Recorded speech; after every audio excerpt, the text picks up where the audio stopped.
The Hindus say Nada Brahma, one translation of which is the world is sound. And in a way that's true because everything is vibrating. In fact, all of you, as you sit here right now, are vibrating. Every part of your body is vibrating at different frequencies. So you are, in fact, a chord, each of you an individual chord. One definition of health may be that that chord is in complete harmony. Your ears can't hear that chord. They can actually hear amazing things. Your ears can hear 10 octaves. Incidentally, we see just 1 octave. Your ears are always on. You have no earlids. They work even when you sleep. The smallest sound you can perceive moves your eardrum just 4 atomic diameters. The loudest sound you can hear is 1 trillion times more powerful than that. Ears are made not for hearing, but for listening. Listening is an active skill, whereas hearing is passive. Listening is something that we have to work at. It's a relationship with sound, and yet it's a skill that none of us are taught. For example, have you ever considered that there are listening positions, places you can listen from? Here are 2 of them. Reductive listening is listening for. It reduces everything down to what's relevant and it discards everything that's not relevant. Men typically listen reductively. So he's saying, I've got this problem. He's saying, here's your solution. Thanks very much. Next. That's the way we talk, right, guys? Expansive listening, on the other hand, is listening with, not listening for. It's got no destination in mind. It's just enjoying the journey. Women typically listen expansively. If you look at these 2, eye contact facing each other, possibly both talking at the same time. Men, if you get nothing else out of this talk, practice expansive listening and you can transform your relationships. The trouble with listening is that so much of what we hear is noise surrounding us all the time.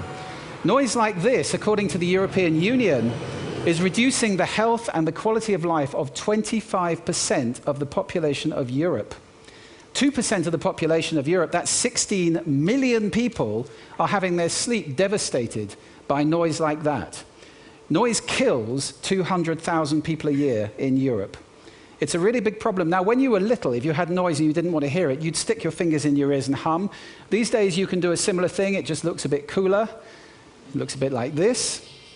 The trouble with widespread headphone use is that it brings 3 really big health issues. The first really big health issue is a word that Murray Schafer coined, schizophrenia. It's a dislocation between what you see and what you hear. So we're inviting into our lives the voices of people who are not present with us. I think there's something deeply unhealthy about living all the time in schizophrenia.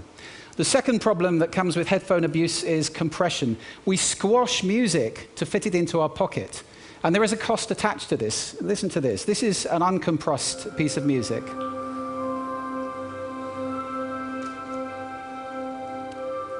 And now the same piece of music with 98% of the data removed.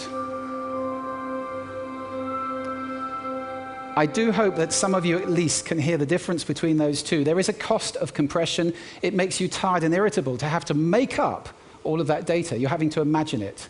It's not good for you in the long run. The third problem with headphones is this: deafness.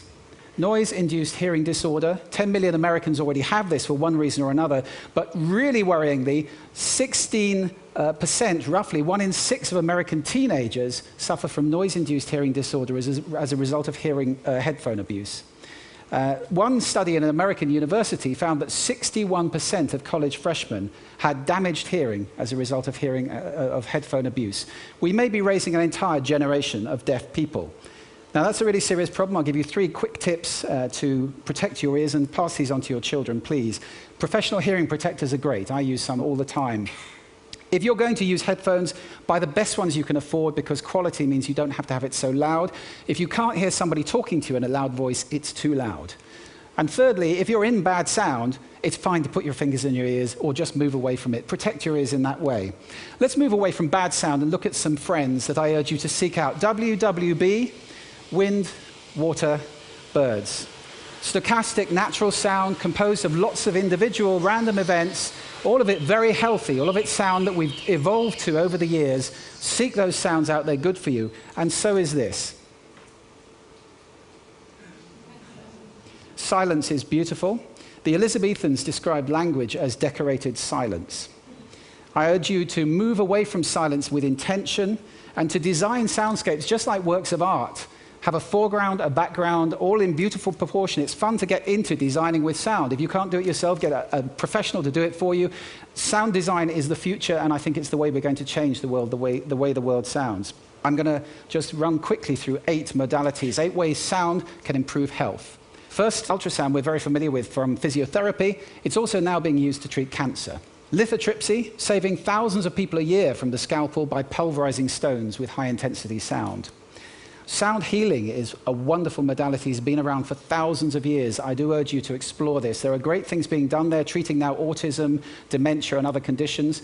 And music, of course. Just listening to music is good for you if it's music that's made with good intention, made with love, generally. Devotional music, good. Mozart, good. There are all sorts of types of music that are very healthy. And 4 modalities where you need to take some action and get involved. First of all, listen consciously. I hope that after this talk you'll be doing that. It's a whole new dimension to your life, and it's wonderful to have that dimension. Secondly, get in touch with making some sound. Create sound. The voice is the instrument we all play, and yet how many of us are trained in using our voice? Get trained. Learn to sing, learn to play an instrument. Musicians have bigger brains. It's true. You can do this in groups as well. It's a fantastic antidote to schizophrenia, to make music and sound in a group of people, whichever style you enjoy particularly. And let's take a stewarding role for the sound around us. Protect your ears, yes, absolutely. Design soundscapes to be beautiful around you at home and at work. And let's start to speak up when people are assailing us with the noise that I played you earlier on. So I'm going to leave you with 7 things you can do right now to improve your health with sound.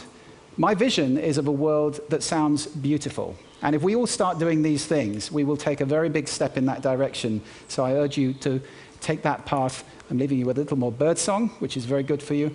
I wish you sound health.